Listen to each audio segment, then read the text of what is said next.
Nabunyag na. Kim Chiu natawa sa hirit ni Paulo.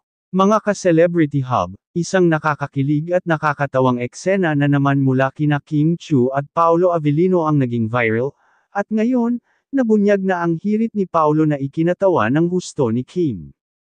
Sa isang behind-the-scenes video mula sa set ng kanilang latest project, makikitang nagkukulitan ang dalawa sa break time. Habang nakaupo si Kim, biglang lumapit si Paulo at may binulong sa kanya, at boom! Tawang-tawa si Kim, halos hindi makapagsalita. Agad nagtanong ang mga fans. Ano kaya ang sinabi ni Paulo?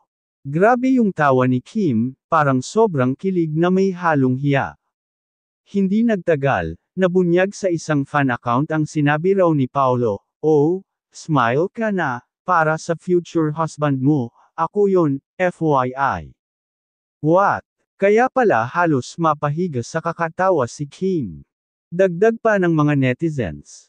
Paulo, smooth operator. Kim's laugh is so genuine, may something talaga sila. Hindi na biro yan, may laman ng hirit. Marami tuloy ang mas lalong nabuhayan ng pag-asa sa tambalang Kim Pao, lalo na't kapansin-pansin na mas naging open sila lately sa pagpapakita ng kanilang closeness, on-cam and off-cam.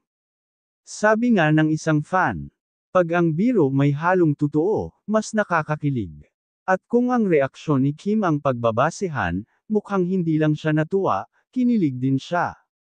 Kaya naman mga ka-celebrity hub, anong masasabi nyo sa hirit ni Paulo? Kilig, joke lang ba, o soft launch ng feelings?